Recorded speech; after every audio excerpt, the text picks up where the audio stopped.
भीम नमो बुद्धाय. आज आपण पाहणार आहोत संविधानाविषयी माहिती. परंतु त्याच्या अगोदर आपण डॉक्टर बाबासाहेब आंबेडकरांचा परिचय करून घेऊया. डॉक्टर बाबासाहेब आंबेडकरांचा जन्म 14 एप्रिल 1891 मध्ये महू या गावामध्ये झाला होता. त्यांच्या आईचे नाव भीमाई आंबेडकर व त्यांच्या वडिलांचे नाव रामजी आंबेडकर. बाबासाहेबांनी लहानपणापासूनच खूप वाईट परिस्थितीचा सामना केला.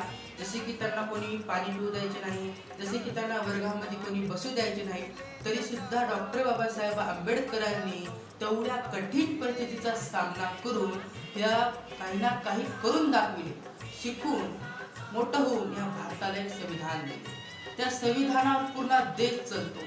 या संविधानावर पूर्ण देश चालतो. कित्येक असे मोठे मोठे नेते येऊन जाईल, परंतु डॉक्टर बाबासाहेब आंबेडकरांचे संविधान बघूनच त्यांना राज्यघटना चालवावी लागली. कोणी पण आलं तर सुद्धा. पण डॉक्टर आंबेडकर हे पहिलं महार जातीमध्ये जन्माला आले होते. महार जातीमध्ये त्यांना अस्पृश्य असे म्हणायचे. अस्पृश्य जात म्हणजे सर्वात खालची जात. जी मराठा जात होती त्यांना खालची जात म्हणायची. त्यांच्यासोबत खूप वाईट वर्ताव करायचे, खूप त्यांना काही बोलायचे, वाईट काही पण त्यांना शिव्या गाळ करायचे. तरी सुद्धा डॉक्टर आंबेडकरांनी त्यांच्या गोष्टीकडे लक्ष न देता कित्येक मोठ्या पंडिताशी भिडले आणि बाबासाहेबांनी एके दिवशी या भारताचे संविधान लिहून काढले. जसे की बाबासाहेबांनी ठरवले की माझा समाज खूप गरीब आहे, लोकांचे शेतीमध्ये काम करून खाणारा माझा समाज आहे आणि माझ्या समाजाला मी असं राहू देणार नाही. म्हणून डॉक्टर आंबेडकरांनी नागपूर येथे आपल्याला बुद्धांची दीक्षा दिली. डॉक्टर बाबासाहेब आंबेडकरांनी तथागत गौतम बुद्धांचा धम्म आपल्याला लागू केला. त्या धम्मामध्ये सर्वांना समानता होती. त्या धम्मामध्ये सर्वांना एक चांगला मार्ग दाखविणारा एक तथागतांचा धम्म असा डॉक्टर आंबेडकरांनी आपल्याला दिला होता. बाबासाहेबांना वाटायचे की माझा समाज गरीब आहे, माझ्या समाजाने सुटगुठात दिसलं पाहिजे, माझ्या समाजाने पूर्ण शिकून त्या देशभरात दिल्लीला गेलं पाहिजे आणि दिल्लीला जाऊन माझा समाज, माझी जात खूप उच्च गेली पाहिजे असं डॉक्टर आंबेडकरांना वाटायचं. म्हणून बाबासाहेबांनी कित्येक जातींचा अभ्यास केला.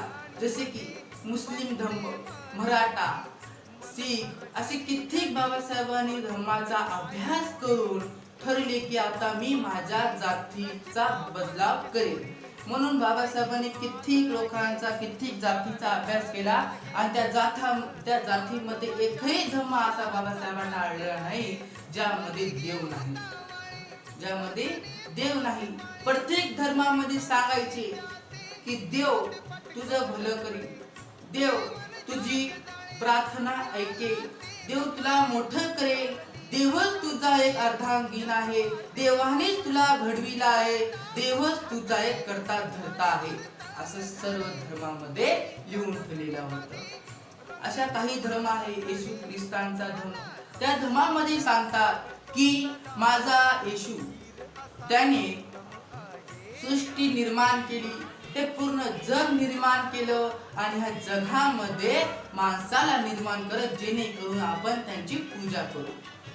हे त्यांच्या धर्मात सांगितलेलं आहे. त्यांच्या मुखामध्ये कृष्णाच्या मुखामध्ये पूर्ण धरती, पूर्ण पूर्ती समावलेली आहे. असं म्हणतात की कृष्ण हा धरतीचा उद्धारकारक आहे.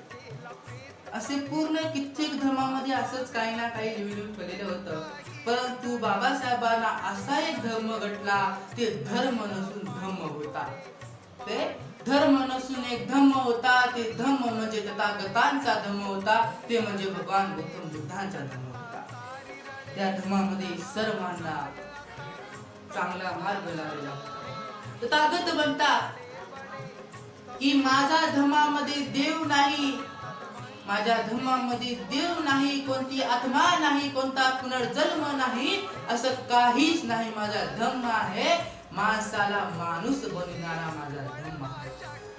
माणसाला माणूस बनवणारा माझा धर्म आहे. जे हत्या करतात, हत्या, मुख्य जनावरांची हत्या अशी करतात, त्यांच्यासाठी गौतम बुद्धाने सांगितलं आहे की हिंसेचा मार्ग नको. आपल्या मनामध्ये करुणा निर्माण करा. करुणा म्हणजे दया निर्माण करा. जर तुमच्या मनामध्ये दया उत्पन्न होईल तर तुम्ही स्वतः आपलं मन सुधारू शकाल. भगवंत म्हणतात की माणसाचे जे पाप आणि पुण्य आहेत ते एका थेंबाने भरत जाते. माणूस जेवढा पुण्य करत जाईल तेवढं त्याचं कर्म चांगले होत जातील, आणि जर ते माणूस पापच करीत राहील तर त्याचे पापाचा घडा सुद्धा भरतो आणि एके दिवशी तो असा पडतो की त्याला उचलायला कोणी येतच नाही. जर आपण आयुष्यामध्ये फक्त आणि फक्त पुण्यच करत राहिलं, अशा जनावराला, कोणत्या प्राण्याला आपण त्यांची सेवा करणे, असे कित्येक आपण गोष्टी करू शकतो, त्याच्यापासून आपल्याला पुण्य मिळते. परंतु काही लोक म्हणतात की पुण्य केल्याने काय मिळते? पुण्य करून सुद्धा मी गरीब आहे, पुण्य करून सुद्धा माझ्या जीवनामध्ये संकट आहे, म्हणजे पुण्य करून काय फायदाच काय आहे? तर भगवंत म्हणतात की जीवनामध्ये दुःख तर येणार आहे, दुःख आहे तर सुख आहे, आणि सुख आहे तर दुःख आहे. म्हणून तथागत म्हणतात दुःखाहून समोरी जा आणि सुखाला शोधण्याचा प्रयत्न करा.